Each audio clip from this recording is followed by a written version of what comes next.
اعوذ باللہ من الشیطان الرجیم بسم اللہ الرحمن الرحیم السلام علیکم رحمۃ اللہ وبرکاتہ۔ مولانا جلال الدین رومی فرماتے ہیں، برداشت کے کانوں سے سنو، رحم کی آنکھوں سے دیکھو، محبت کی زبان سے بات کرو۔ جو چیز میں چاہتا ہوں وہ بھی مجھے ڈھونڈ رہی ہے اور مجھے اپنی طرف متوجہ کر رہی ہے۔ یہاں ایک بہت بڑا راز ہے ہر اس شخص کے لیے جو اسے سمجھ سکتا ہے۔ ہم جتنا پرسکون ہوتے ہیں اتنا ہی زیادہ ہم سن سکتے ہیں۔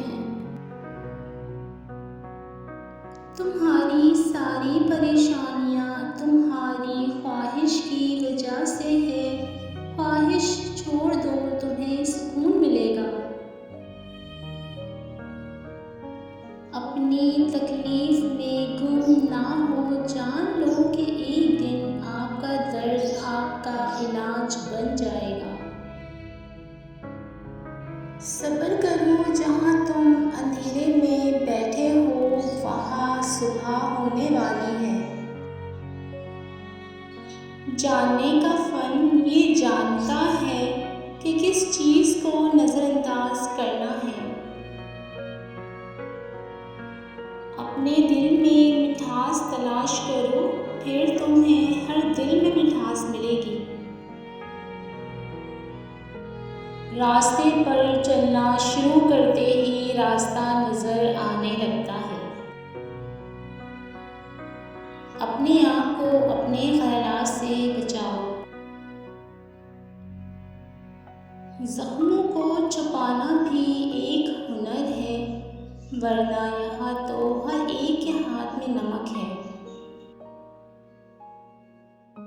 روزانہ نیکیاں کیا کرو اور دریا کے اندر ڈالتے جاؤ، اور جب کبھی زندگی کے اندر طوفان آیا تو یہی نیکیاں کشتی بن جائیں گی۔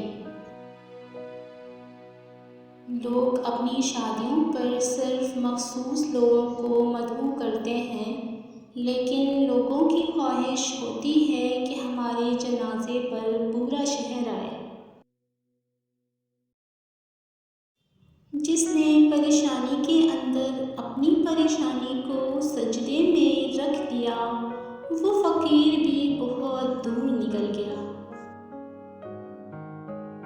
جو روزی روٹی انسان کا مقدر ہے وہ اسے مل کر ہی رہے گی، کوئی اس کو گھٹا نہیں سکتا نہ بڑھا سکتا ہے۔ دوسرے کے گناہوں کو گنتے رہنے سے بندہ پارسا کبھی نہیں بن سکتا۔ ایک بہت بڑی تعداد ایسے لوگوں کی بھی موجود ہے جن کو سب کچھ سمجھ آتا ہے، بس کسی کے احساس کی سمجھ نہیں آتی۔ جو تمہارے پاس مال ہے اس میں سے 10% صدقہ دو اور غریبوں مسکینوں کو کھانا کھلانا شروع کر دو، دولت بارش کی طرح برسے گی۔ تمہارا اللہ پاک کی رضا میں راضی رہنا رب کریم کا تم پر راضی ہونے کا اشارہ ہے۔ پیارے ویورز، ویڈیو اچھی لگے تو چینل کو سبسکرائب ضرور کر دیں۔ دعاؤں میں یاد رکھیں، ملتے ہیں نیکسٹ ویڈیو میں، تب تک کے لیے اللہ حافظ۔